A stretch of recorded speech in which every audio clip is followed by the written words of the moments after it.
저는 강북에 사는 40대 초반 여성입니다. 여러분들은 사랑을 믿으시나요? 몸과 마음을 다 주었던 사람에게 배신을 당한 적이 혹시 있으신가요? 이 사연을 보내기까지 정말 몇 번이고 망설였지만 다들 저와 같은 일을 절대 겪지 마시라는 마음으로 용기 내서 사연을 보내게 됐네요. 학창 시절에 저는 공부를 열심히 하는 학생이었습니다. 어릴 때부터 법조계 쪽 일을 하는 것이 꿈이었거든요. 부모님들도 딸이 열심히 공부하니 당연히 지지해 주시고 저는 그렇게 열심히 공부해서 목표였던 대학에서 법학을 전공하게 되었습니다. 그리고 저는 대학에서 한 남자를 만나게 되었어요. 그 사람은 저와 같은 과 선배였는데 과 동기들이랑 외식하러 갔다가 같은 식당에서 합석을 하게 되어 첫 만남을 갖게 되었죠. 복학생이라 저보다 나이는 조금 많았고요. 고등학교 시절부터 공부만 하고 다른 건 신경 쓸 겨를이 없었던 저라 연애 경험이라고는 전무한 상태였습니다. 그래서 동기 남자애들 대하는 것도 적응 기간이 필요했었고요. 그 남자는 저에게 먼저 호감을 보이면서 다가왔었고 다정하고 따뜻하게 저를 배려하는 말투로 대화를 이끌어 나갔습니다. 제가 경험이 한 번이라도 있었다면 어땠을지는 모르겠습니다만 아무튼 좋게 말하면 순진했고 나쁘게 말하면 물러 터졌던 저는 말 그대로 그 남자와의 대화에 빨려들듯이 스며들어갔어요. 먼저 연락처를 물어본 것도 그 남자였고 정말 누가 봐도 저와 사귀고 싶다는 듯이 계속 대시를 하더라고요. 주위 동기들도 저에게 잘해보라고 지지를 해줬고 저는 그렇게 그 사람을 처음 만나고 몇 달 안 되어서 연애를 하게 되었습니다. 그때가 저 대학교 3학년 때였어요. 그 사람은 이미 사법시험 1차를 붙고 2차를 준비하고 있었고요. 군 복무도 끝난 상태여서 이제 정말 변호사 될 일만 남았었어요. 그런 모습이 제게는 더욱 멋있어 보이고 동경의 대상이었습니다. 제 공부만 하던 제가 남자친구의 시험 뒷바라지하느라 과제를 제출 못한 적도 있었을 정도로 저는 그 남자를 사랑했었어요. 그 사람이 잘 되는 게 곧 내가 잘 되는 거라고 생각했고 그 사람과의 미래에는 무조건 내가 함께할 거라고 생각했으니까요. 그 사람은 시험에 붙고 신참내기 변호사로 일을 시작했습니다. 제가 합격한 것처럼 정말 행복해하면서 기뻐하고 서툰 솜씨로 엄마를 달달 볶아가면서 밤새 온갖 반찬들을 만들어서 집으로 갖고 가서는 축하의 상을 차려줬어요. 그 사람도 내가 열심히 일해서 너도 잘 되고 우리 꼭 결혼하자 라고 말했고 저는 이제 행복할 일만 남았다고 생각했죠. 학점이 채워지자마자 저도 사법시험 1차에 응시했고 합격했습니다.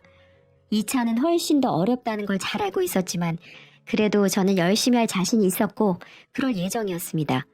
변호사는 제 오랜 꿈이기도 했으니까요. 하지만 제 계획은 한순간에 물거품이 되었습니다. 바로 저의 갑작스러운 임신 때문이었죠. 졸업하기도 전이었고 2차 시험을 준비하고 있던 상황에서 저는 너무도 당황했습니다.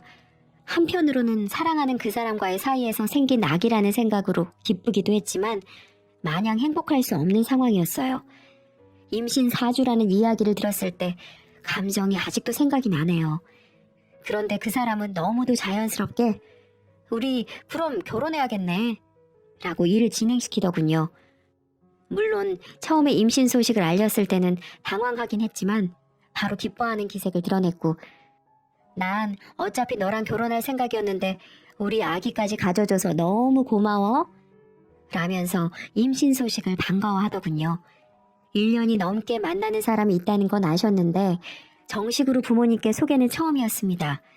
그런데 그게 임신과 결혼이었으니 부모님은 난리가 나셨죠.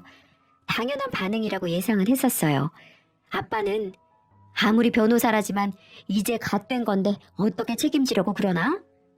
하며 그 사람에게 물었고 그 사람은 지금 로펌들의 이력서 넣으며 구직하고 있습니다. 조만간 자리 얻을 수 있을 거고 제가 아기랑 선이 다 책임지겠습니다. 결혼 허락해 주세요. 라고 말했죠. 그 사람이 돌아가고 나서 엄마와 아빠와 저는 대화를 나누었어요. 엄마는 지금 2차 준비하고 있는 게 아깝긴 하지만 애 아빠 되는 사람이 책임지겠다고 하는 마당에 지우는 것도 아닌 것 같다 라고 하셨고 사업을 하셨던 아빠는 그래도 지금 여기서 네 꿈을 멈추면 나중에 다시 시작하는 게 어렵지 않겠니? 아빠는 무조건 네 의견 따를 거다. 라고 하시며 올바른 선택을 하라고 하셨습니다.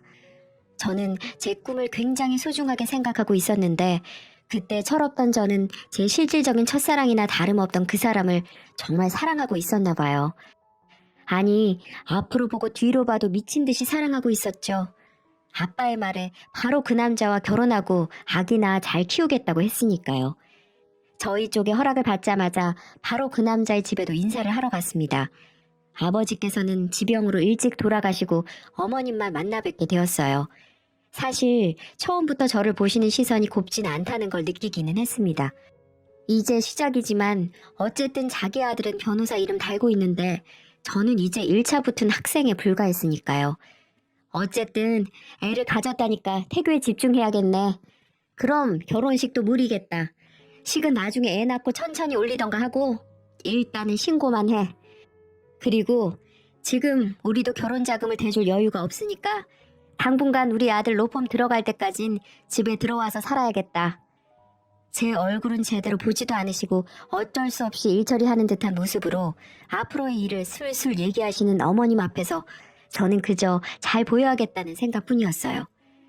지금 생각해보면 그렇게 공부한 게 다 헛된 거라는 생각이 들 정도로 저는 사람 대할 때 완급 조절을 배우지 못했었네요. 공부는 안 할 거지? 너 우리 아들 애 가져놓고 그 공부 다 하고 시험 준비해서 잘못되면 큰일 나니까 일단 나중에 애 좀 키우고 다시 시작하더라도 지금은 그만둬라. 그래, 선이야. 지금은 우리 아기가 더 중요하잖아. 휴학 신청하고 지금은 출산 준비만 잘하자. 우리 아기 낳고 결혼식도 예쁘게 하고 너도 다시 공부 시작해서 맞벌이 하면서 키우면 되지. 남편과 어머님이 동시에 그렇게 말하니 저는 그렇게 알겠다고 대답했어요. 상견례 때도 어머님은 저에게 한 말 그대로 저희 부모님에게 말씀하셨고 엄마 아빠는 마냥 속이 편하지는 않으셨지만 임신 중에 결혼식과 공부를 동시에 하는 게 무리라는 건 동의를 하셨기 때문에 별다른 말씀은 하지 않으셨습니다. 저는 그렇게 학교 동기들에게도 놀라움을 안기고 휴학 신청을 한 후 유부녀이자 예비 엄마가 되어서 그 사람의 집으로 들어갔습니다.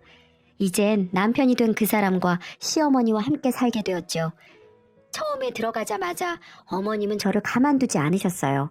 설거지해라, 청소해라, 빨래해라는 기본이었고 로펌에 면접 보러 다니고 구직하는 남편을 위해 아침밥은 아내가 차려야 한다고 하시며 제게 다 시키셨습니다. 그리고 저보다 일찍 일어나셔서 제가 만든 반찬이나 국물 맛을 보며 평가하셨고요. 아우 짜! 너 제대로 한 거 맞니? 아니 요즘은 그 인터넷이고 뭐고 다 찾아보면 만드는 방법이 천진데 맛이 왜 이래? 외동딸이라고 곱게 자랐다고 요즘은 그게 핑곗거리가 안 돼. 오히려 혼자면 엄마 아빠가 뭐 하나라도 더 많이 가르치셨을 줄 알았는데 우리 아들은 이거 싫어해. 연애하는 동안 그것도 몰랐니? 예전에 군대에 있었을 때 만나던 애는 아주 그냥 도시락 파리바리 싸서 면회도 같이 가고 그랬는데 아유 잘하는 거라고는 눈꼽만큼도 없어서리 원. 남편의 전 여자친구까지 거론하시는데 정말 스트레스를 많이 받았어요. 임신 초기라 조심하고 또 조심해야 하는데 이럴 거면 차라리 학교를 다니며 공부를 하는 게 더 낫겠다 싶을 정도였죠. 그래도 저는 참고 참으면서 네 하고 어머니께 맞춰드렸어요. 어쨌든 아이가 있었고 남편을 사랑했으니까요. 그렇게 노력하면 잘 살 수 있을 줄 알았습니다. 그런데 그게 아니었어요. 우선 남편의 일자리는 생각만큼 구해지지 않았고 남편은 그 스트레스인지 술을 많이 마셨습니다. 그리고 제게 화를 내거나 귀찮아하는 기색도 내비쳤죠. 하지만 저는 남편도 힘들겠지 생각하면서 버티고 참았어요. 그러다가 결국에는 일이 생겼습니다. 제가 갑자기 하혈을 한 거예요. 그것도 친정에 잠깐 갔을 때 벌어진 일이라 부모님이 다 보시게 되었고 난리가 나셨습니다. 다행히 아기는 무사했지만 병원에서는 스트레스가 많은 것 같다고 했고요. 아빠는 너 무슨 일 있어? 솔직하게 얘기해 라고 하셨고 저는 결국 시어머님에게서 받는 스트레스와 남편의 취업난에 대해 말씀드렸어요. 아빠는 사업가답게 행동파셨습니다. 곧바로 저를 데리고 시댁에 가셔서 제가 월세방이라도 구해줄 테니까 애들 분가시키시죠. 라고 하셨습니다. 어머머머, 사돈 형편이 집 하나 해주실 만큼 괜찮은가 봐요? 그런 말씀도 안 하시고 애들 결혼시키신 거예요? 그건 순서가 아니죠. 차라리 그 돈으로 우리 아들 사무실 하나 개업해 주시면 어때요? 아니, 뭐라고요?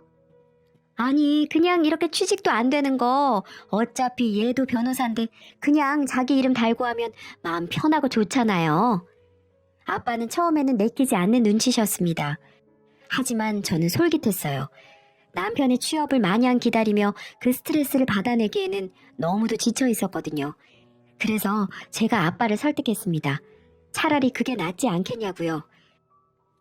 좀 더 경험을 쌓는 게 바로 자기 사무실 개업한다고 그게 잘 되는 게 아닌데 변호사라도 짬이라는 게 있지. 아빠, 그냥 해주세요. 저 어차피 분가해도 임신해서 혼자 집안일도 다 못해요. 여기선 그래도 어머님이 어머님 일은 하실 수 있잖아요.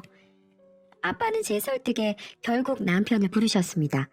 한 상가 건물에 사무실을 하나 열어주신다고 하신 거죠. 그 대신 명의는 제 이름으로 해주신다고 했어요. 남편이 열심히 하는 모습을 보이면 바꿔주신다고도 하셨고요. 한마디로 내가 임대인이 된 거고 남편이 임차인이 된 거나 마찬가지였죠. 아빠는 시댁 식구들이 앞으로 어떻게 나올지 모르니까 우선 상가의 명의는 내 이름으로 해준다고 하시더라고요.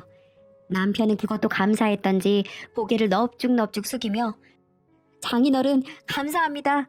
제가 열심히 할게요. 라고 말하더군요. 그렇게 남편의 이름이 걸린 변호사 사무소가 개업했고 취업 걱정은 더 이상 하지 않게 되었어요.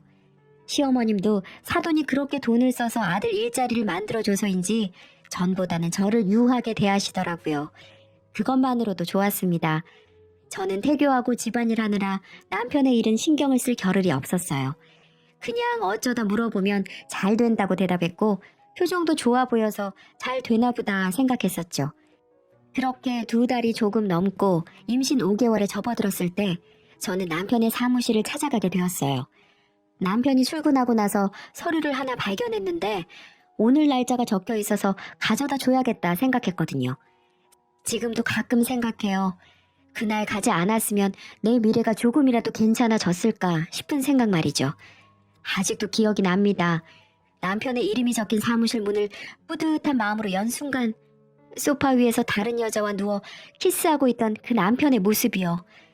두 사람은 당황하면서 저를 쳐다봤고 저는 그 자리에서 구토를 할 것 같은 기운을 느끼며 정신없이 돌아서 달려나왔어요. 머리가 어지럽고 속이 뒤집어지는 것 같았습니다. 골목에 주저앉아 하염없이 울고 또 울었습니다. 어떻게 우리 아빠가 해준 그 사무실에서 다른 여자를 안고 입 맞출 수 있나 너무도 화가 나고 어이가 없어서요. 대학교 때부터 나만 보던 그 사람이 아닌 것 같았습니다. 그렇게 계속 울다가 어느 순간 배에 번개가 치는 듯한 통증이 느껴졌어요. 그제서야 아기를 품고 너무 울었다는 자각이 들었죠. 하지만 정신을 차릴 새도 없이 제 기억은 거기서 끊겨버렸습니다. 눈을 떴을 때는 이미 병원이었고 옆에는 남편과 그 여자가 있었어요. 뭐가 당당한지 저를 똑바로 보면서 여자는 어머머, 일어났어 하고 호들갑까지 떨더라고요. 누가 봐도 세련된 투피스 정장에 화장까지 한 고급스러운 모습이었습니다. 남편과 그 여자 뒤로 시어머님이 나타났고 뒤이어 의사 선생님도 오셨어요. 선생님께서는 저를 안타깝다는 듯 보시면서 정말 죄송합니다. 아이가 유산되었어요. 임신 중기이신데 스트레스를 크게 받으셨나 봐요. 라고 말씀하셨고 그제서야 저는 피로 물든 제 바지를 보게 되었죠. 선생님이 떠나시고 나서 시어머님이 저를 보고 혀를 끌끌 차셨습니다. 바깥 함부로 나돌아다니더니 애가 저렇게 떨어지지 하시면서 저를 안 이쁘게 보시고 나가시더라고요. 그러자 남편 옆에 그 여자는 어머니 같이 가요 하고 자리를 피하더군요. 저는 그 모습을 어이없게 보고 있었고요. 우선 내 잘못인 건 맞아. 인정해. 내 전 여자친구인데 나보다 먼저 취업을 해서 내가 사무실 열고 모르는 게 많으니까 도움을 좀 받으려고 연락했었어. 그런데 나도 몰랐는데 마음이 아직 남아있었더라. 법조인다운 깔끔한 정리였어요. 기가 막히고 어이가 없었죠. 지금 자기 자식이 죽었는데 자기는 전 연인과의 미래에 대한 변명이나 저렇게 하고 있었으니까요. 내 꿈까지 포기하며 임신하고 결혼했고 아빠 돈까지 쓰며 그를 지지했는데 돌아온 건 배신이었어요. 그리고 계속 지켜보니까 시어머님은 저보다 더 그 여자를 며느리 대접하고 계시더라고요. 어차피 우리 결혼은 아이 때문이잖아. 여기서 이혼하는 게 너한테도 좋을 거야. 살인 충동이라는 걸 그때 알았습니다. 뺨이라도 치고 머리를 잡고 흔들고 싶었지만 몸에 힘이 하나도 없었어요. 저는 그저 부모님께 연락해 달라고만 했습니다.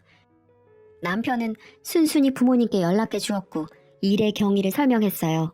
그리고 자기가 유책 배우자라는 걸 잘 알고 있고 위자료는 지급할 것이며 여기서 장인어른이 제게 해코지하시면 그건 고속감이다라고 하며 뻔뻔하게 나가더라고요.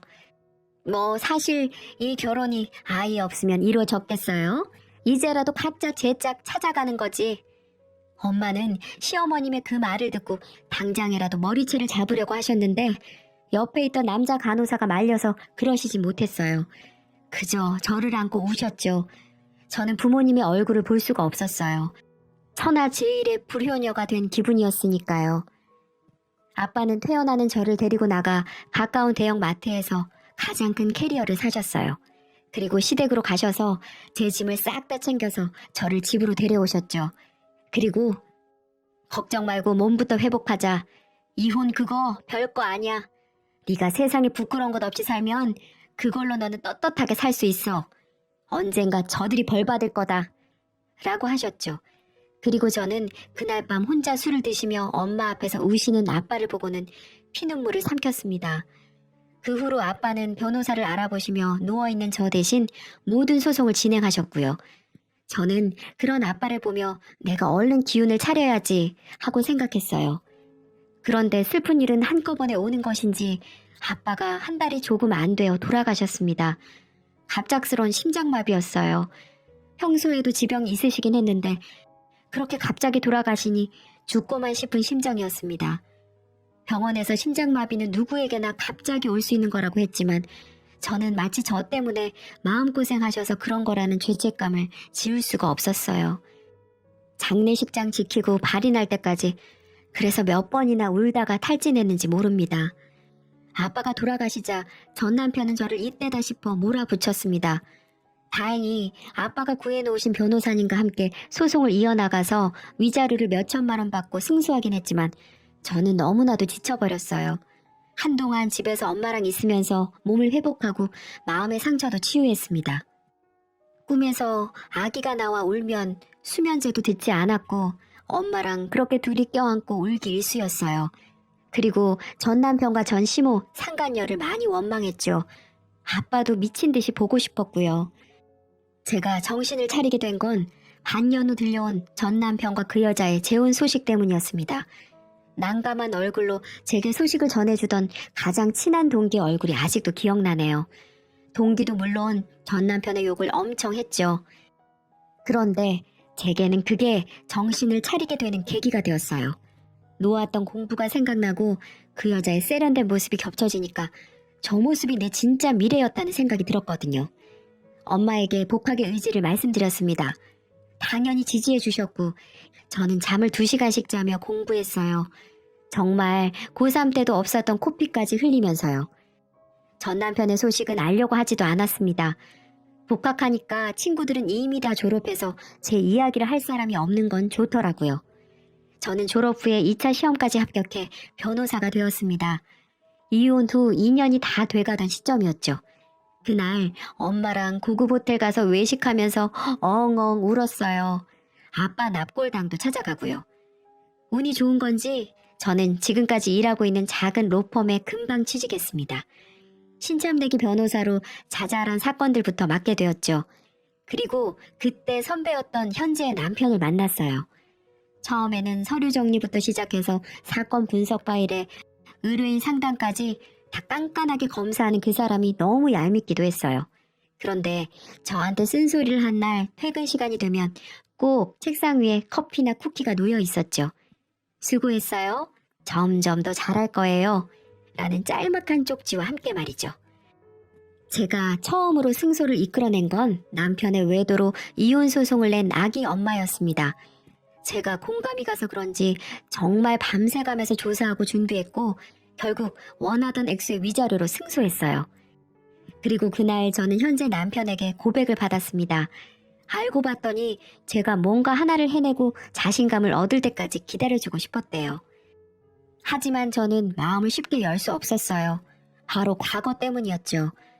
하지만 선배는 그런 제게 계속 다가왔고 저는 결국 제 과거를 털어놓았습니다. 아휴, 고생 많았네. 내가 이제 당신 지켜줄 거야. 그러니까 더 이상 힘들지도 외로워하지도 마. 선배는 그렇게 웃으며 말하더군요. 그 말에 저도 모르게 울음이 터져 엉엉 울었고 한참 동안이나 선배는 조용히 저를 달래주었습니다. 그리고 저는 그렇게 조심스럽게 새 사랑을 시작했죠. 선배가 나이가 좀 있다 보니 집안에서 결혼을 재촉하는 모양이었어요. 제게 땀을 뻘뻘 흘리면서 조심스럽게 이야기를 하더라고요. 그 모습이 오히려 저는 결혼을 별거 아닌 것처럼 말했던 전 남편보다 훨씬 믿음이 가더군요. 그 대신 이번에는 먼저 예비 시부모님을 뵙고 싶다고 말했어요. 선배는 제 이야기를 미리 다 해놓았다고 했는데 정말로 선배 집에 처음 가자마자 어머님께서 저를 안고 눈물을 흘리셨어요. 선배는 제 이혼 아픔을 겪었던 것부터 해서 유산에 아버님이 심장마비로 돌아가신 것까지 해서 예비 시부모님이 저를 만나기 전에 모든 걸 저에 대해서 아시게끔 말을 해놨던 것 같았습니다. 지방에서 오셨다고 했는데 그냥 평범한 동네 아주머니 느낌이어서 날카로운 선배 이미지랑 상반되는 게 신기했어요. 얘야 왔니? 얘기 들었다. 그동안 얼마나 고생을 했누. 우리 아들에게 얘기 다 들었어. 이제부터 과거는 다 잊고 우리 함께 새롭게 다시 시작하면 돼. 아버님께서도 그래, 아버님도 심장마비로 돌아가셨다며 이제부터는 내가 너의 아버지가 되어줄 거다. 하늘에 계신 니네 아버지도 널 지켜줄 거고 우리에게 이렇게 와줘서 너무 고맙구나 하시며 몇 년이 지났음에도 불구하고 제게 몸보신하라면서 준비해 두신 한약을 건네시더라고요. 그 모습에 저도 마음이 동했고 저희의 결혼은 그렇게 일사천리로 진행되었어요. 이번에는 예쁜 웨딩드레스도 입고 멋진 결혼식장에서 직장 동료들, 대학 동기들 다 모아놓고 결혼식을 했어요. 제 과거를 아는 동기들도 아우, 네가 그렇게 고생하더니 드디어 인생 핀다 라고 하며 저와 남편의 앞날을 축복해 주었습니다. 같은 직장에서 일하다 보니까 자연스럽게 얼굴 볼 일도 많았고 정말 전 남편과 비교하면 너무너무 행복한 결혼 생활이 시작되었어요. 정말 너무 행복했고 남편은 지금까지도 매일매일 제게 사랑한다고 해주곤 합니다. 시부모님도 저를 딸처럼 아껴주셨고 저희 어머님과도 사이가 좋으셔서 친구처럼 지내시고 정말 말 그대로 고생 끝 행복 시작이었죠. 아이는 너네 자유롭게 가지고 안 낳고 싶으면 갖지 마라 하셔서 남편하고 천천히 이야기를 해보기로 했습니다. 저랑 남편 둘 다 일 욕심도 있었고요. 그렇게 결혼을 하고 일도 열심히 하면서 새로운 인생을 행복하게 잘 살던 중이었어요. 어느 날 제게 누군가가 상담을 예약했어요. 가보니까 앳된 얼굴의 여자가 울고 있더라고요. 무슨 일이세요? 변호사님, 저 좀 도와주세요. 저 정말 억울해요.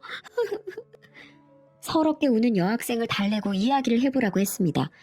여학생은 자기가 임신 중인데 아이 아빠인 남자친구가 유부남이라는 걸 최근에 알았다고 해요. 그것도 남자친구의 아내가 자기를 상간녀로 고소했다고 했습니다. 저 정말 몰랐어요. 정말이에요. 우리 아기는 어떻게 해요? 임신 소식 듣고는 저랑 결혼하겠다고는 했는데 갑자기 그 사람 와이프란 사람한테서 고소장이 날라오고. 서럽게 우는 여학생을 달랬습니다. 이런 경우라면 가장 큰 책임은 거짓말을 한 그 유부남에게 있을 테니까요. 저는 그 여학생에게 그 유부남 정보를 적어두고 가시면 고소장을 보내겠다고 했어요. 그 여학생은 그렇게 했고 저는 먼저 있던 일을 처리하기 위해서 제 밑에 있던 인턴에게 고소장 일을 부탁했습니다. 그리고 며칠 뒤 그 여학생을 만나기로 한 날이었어요. 며칠 새 진정을 좀 하고 왔더라고요. 아이를 혼자 키우더라도 낳고 싶다고 하더니 강단이 꽤 있어 보였죠. 제 사무실에서 대화를 나누는데 갑자기 문이 쾅 하고 열렸습니다. 그리고 흐트러진 와이셔츠를 입은 한 남자가 쳐들어왔죠. 너 지금 뭐 하는 거야? 이렇게 해서 네가 득볼 게 대체 뭔데? 내가 너랑 결혼하겠다고 했잖아. 그런데 왜 여기서 이러고 있어? 이거 나요. 변호사님, 저 좀 도와주세요. 저는 여학생을 끌고 가려는 남자의 팔을 있는 힘껏 붙들려고 했습니다. 그 순간 저도 그 남자도 굳어버리고 말았어요. 면도도 제대로 하지 않은 추레한 얼굴의 그 남자는 바로 제 전 남편이었거든요. 둘 다 굳어버렸고 그 사이에 밖에서는 소란을 들었는지 경비 아저씨랑 제 남편을 비롯한 남자 동료들이 달려왔습니다. 너 선이야, 네가 어떻게 여길? 네가 얘 변호사? 남편은 이혼할 당시 아무 보잘것없던 여자가 변호사 사무실에 떡하니 앉아있으니 너무 놀란 표정을 짓더라고요. 얼굴이 사색이 되어 저를 멀뚱멀뚱 쳐다볼 뿐이었습니다. 그래, 넌 여자 인생 힘들게 하는 재주가 여전하구나. 제 차가운 목소리에 옆에 있던 남편은 이게 무슨 상황인지 바로 알아차리고 다른 동료들과 경비 아저씨를 내보냈어요. 그리고 제 옆에 다가와 저와 그 여학생의 손을 잡고 자기 뒤로 세우더라고요. 안녕하세요. 저는 변호사 신태영이라고 합니다. 선이 남편 되는 사람이고요. 지금 저희 로펌 고객님을 위협하고 계신 거 아시죠? 뭐요? 남편? 이봐요. 나도 변호사야.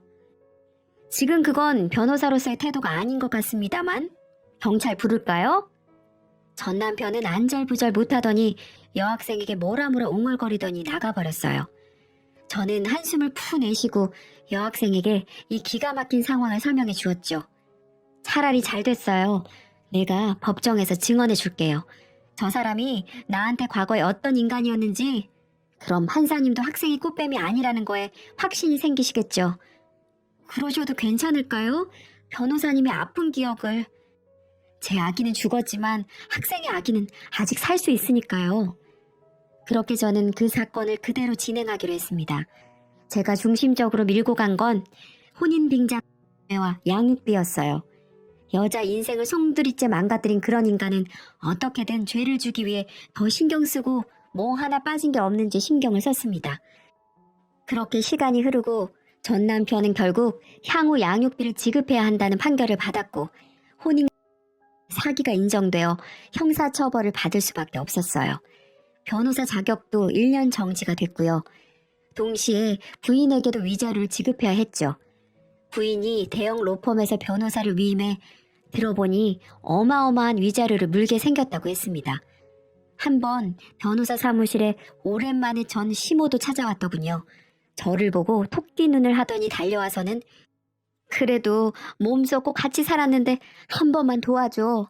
변호사 일은 계속 하게 해줘야지. 제발. 하시며 눈물을 보이시는데 전혀 안타깝거나 불쌍해 보이지 않았습니다. 저기요. 여기 아줌마 같은 분 함부로 찾아와서 그런 모습 보이는 데가 아닙니다. 그리고 누가 몸을 섞어요? 말 함부로 짓거리시면 고소할 테니 당장 나가세요. 라고 하니까 고개를 푹 숙이며 나갔어요. 아마 집안의 대들보였던 자기 아들이 이제는 변호사도 당분간 못하게 됐으니 한숨을 푹푹 쉬는 건 당연하겠죠. 그 후 여학생은 출산을 해서 미혼모 시설과 국가 지원들을 잘 알아본 후 현재 아이를 키우며 네일 아트 샵에서 일을 한다고 하네요. 양육비는 그래도 달마다 주긴 준다고 하고요. 저는 혹시 너무 적게 주거나 끊기면 바로 와서 고소장 쓰라고 했습니다. 동기들을 통해 소식을 간간히 들은 전 남편은 완전히 패인 그 자체가 되었다고 합니다. 양육비를 주지 않으면 소송이 걸리니까 술집이나 고깃집, 심지어는 일용직 아르바이트도 하는 걸 본 동기도 있다고 해요. 로펌에 취직을 하려고 해도 이력서에 뭘 쓸 거리가 있어야 하죠. 간신히 양육비 보낼 돈 벌면서 버티는 것 같더라고요. 인과응보라는 게 진짜 있구나 싶기도 하고 그 사람은 왜 그렇게 공부 열심히 하고 불쌍하게 저렇게 살까 싶기도 해요. 아무튼 저는 지금 잘 살고 있고 남편과도 행복합니다. 앞으로도 열심히 일하고 사회의 정의가 살아날 수 있도록 일 더 열심히 할게요.